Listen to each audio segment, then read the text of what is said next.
कांग्रेस पोल खोल अभियान की शुरुआत करेगी। पंचायत चुनाव निरस्त होने पर कांग्रेस अब अभियान चलाएगी और कांग्रेस हर गांव, शहर और कस्बों तक पहुंचेगी। पोल खोल अभियान की शुरुआत की जाएगी। जल्द मंडल सेक्टर जिलाध्यक्ष के साथ इस संबंध में बैठक भी होगी, जिसमें आगे की रणनीति पर चर्चा की जाएगी। तो पंचायत चुनाव निरस्त हो गए मध्य प्रदेश में और इसे लेकर अब कांग्रेस पोल खोल अभियान की शुरुआत करने जा रही है। जल्द ही मंडल सेक्टर जिलाध्यक्षों के साथ बैठक होगी, जिसमें इस अभियान को लेकर रणनीति तैयार की जाएगी।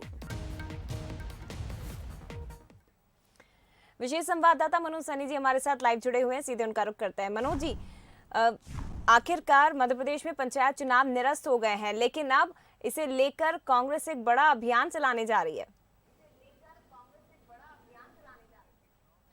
देखिए जया, जैसा पंचायत के चुनाव कल निरस्त हुए और उसके बाद अब ऐसा लगता है कि मध्य प्रदेश की सियासत और गरमाने वाली, यानी घमासान देखने को मिलेगा। एक तरफ भारतीय जनता पार्टी भी ये कह रही है कि ओबीसी को जोड़ने के लिए हम जाएंगे और बताएंगे कि कांग्रेस ने जो किया उसके कारण चुनाव निरस्त हुए हैं। लेकिन जैसे ही चुनाव निरस्त हुए हैं तो कांग्रेस ने भी अपनी रणनीति तैयार कर ली है और पोल खोल अभियान के नाम से एक नया अभियान शुरू करने जा रही है। वैसे भी पहले से ये कमेटी बनी हुई थी, लेकिन इसको सक्रिय करके गांव गांव तक पहुंचना और ये बताना कि चुनाव हमारे कारण नहीं, बीजेपी के कारण निरस्त हुए। अब किसके कारण हुए तो जनता समझेगी, लेकिन क्या है प्लान कांग्रेस का और किस अभियान के तहत अब आगे बढ़ रही। मेरे साथ इस वक्त शेखर साहब जुड़े हैं, कांग्रेस के उपाध्यक्ष हैं, प्रदेश उपाध्यक्ष। शेखर जी, क्या है, उपचुनाव तो पंचायत के चुनाव तो निरस्त हो गए, तो क्या कांग्रेस वास्तव में पोल खोल अभियान की शुरुआत करने जा रही?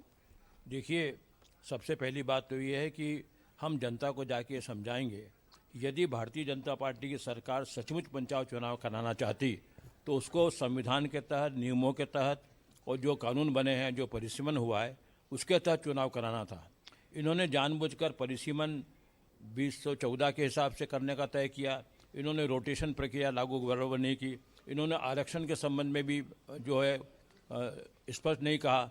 इन कारणों से, इन कमियों के साथ चुनाव कराने का जो इनका फैसला था वो टोटल गलत था और गलत होने के कारण ये चुनाव रद्द हुए हैं। दूसरी बात यह है कि यदि ये सचमुच चुनाव कराना चाहते, इनके मन में मंशा होती सरकार के, तो ये सारे नियमों का पालन करते। हम हमारी तरफ से कोर्ट नहीं गए। कोर्ट में जो लोग गए थे उन्होंने केवल परिसीमन और रोटेशन के संबंध में बात कही थी। अब ये सिद्ध हो गया, चुनाव जो रद्द हुए हैं और जो चुनाव आयोग ने चुनाव कराने की घोषणा की है, उसमें ये सिद्ध हो गया कि यदि ये 2019 के हिसाब से चुनाव कराना चाहते तो चुनाव रद्द नहीं होते। और आप स्वयं थे, बंसल न्यूज़ के आप साथ थे, श्री जामोद ने कहा है कि अब जो चुनाव होंगे वो 2019 के हिसाब से होंगे। ये सारी की सारी बातें जनता को हमको समझाना जरूरी है। कमलनाथ जी ने बहुत पहले एक पोल खोल समिति बनाई थी। अभी तक हम इसलिए चुप थे कि भारतीय जनता पार्टी की जो नीतियां हैं, जो कार्यक्रम है, उन कार्यक्रमों की खामियां हम बताते थे। परंतु अब समय आ गया है, चुनाव को 22 महीने रह गए हैं। किस तरह इन्होंने इस प्रदेश में प्रजातंत्र को कुचला है, किस तरह इन्होंने आदिवासियों के नाम का मखौल उड़ाया है, किस तरह इन्होंने कोरोना के समय में जो ऑक्सीजन की कमी, जो मृत्यु के आंकड़े छिपाए हैं, ये सारी की सारी चीज़ें हम इसके साथ में लेंगे। पंचायत चुनाव को लेकर जो स्थितियां, अब ये तो सुप्रीम कोर्ट में है, 3 तारीख को इसमें सुनवाई भी होना, अलग अलग इसमें रिव्यू पिटीशन भी लगी हुई है। तो क्या जो कांग्रेस कह रही पोल खोला, तो क्या बताएंगे, जाकर जनता को क्या बताएंगे पंचायत चुनाव को लेकर? देखिए, जनता बहुत समझदार है। हम जनता को ये बताएंगे कि इन्होंने जो भी चुनाव कराए हैं उसमें सबसे बड़ा इन्होंने तो ये रखा कि 2014 के हिसाब से जो चुनाव करा रहे थे टोटल गलत था। इसके अलावा जो हमारी पिछड़ा वर्ग का जो आरक्षण रद्द हुआ है, ये हमने कभी नहीं कहा। ये तो कोर्ट ने स्वयं निर्णय लिया, माननीय कोर्ट ने। माननीय कोर्ट को कोई भाई अपना निर्णय लेने का अधिकार है, किंतु सरकार के वकील उस समय थे। यदि वो चाहते तो वहाँ खड़े होकर कह सकते हैं कि नहीं साहब, आरक्षण जरूरी है और ये हमारे नियमों और प्रक्रिया में है। ये सारी की सारी बातें, जिस तरह इस पंचायत चुनाव कराने में इन्होंने गड़बड़ी की है, जो नियमों का उल्लंघन किया है, ये हम गांव-गांव जाकर, शहर जाकर जनता को बताएंगे और जनता के सामने इस बात की जाके पोल खोलेंगे कि किस तरह इन्होंने पंचायत चुनाव नया कराने का षड्यंत्र रचा और उस षड्यंत्र के तहत ये चुनाव रद्द हुए हैं। सबसे बड़ी बात तो इसमें कहूँगा, इस पंचायत चुनाव के रद्द होने से जो गांव-गांव का जो आदमी है, हमारा जो प्रजातंत्र की नींव है, मतदाता, उसके हकों का हनन हुआ है।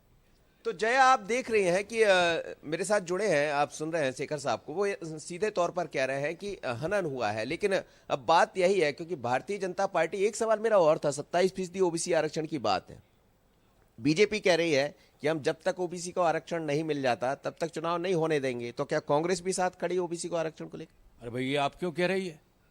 उस दिन कोर्ट में क्यों नहीं कहा इन्होंने?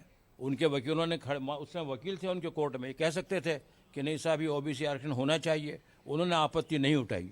माननीय कोर्ट के निर्णय आने के बाद में जब कांग्रेस को लगा कि इसमें ओबीसी आरक्षण नहीं हो रहा है, तो हमारे वकील, हमारे, ठीक है, हमारी पार्टी के जरूर हैं, किंतु व्यक्तिगत रूप से वो गए। पंचायत चुनाव को रुकवाने का सारा षड्यंत्र और ओबीसी को आरक्षण न देने का षड्यंत्र, ये भारतीय जनता पार्टी ने। बिल्कुल जया, अब समझा जा सकता है कि षड्यंत्र है या क्या है, इसको हम कानून के रूप से देखें, क्योंकि ये बात सही है कि चुनाव तो टल गए।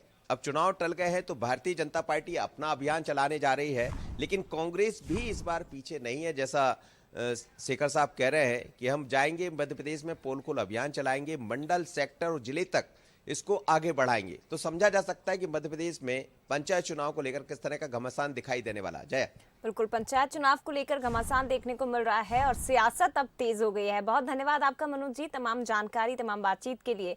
तो आपको बता दें कि मध्य प्रदेश में पंचायत चुनाव निरस्त हो गए, लेकिन इसी को लेकर अब कांग्रेस पोल खोल अभियान चलाने की तैयारी में है।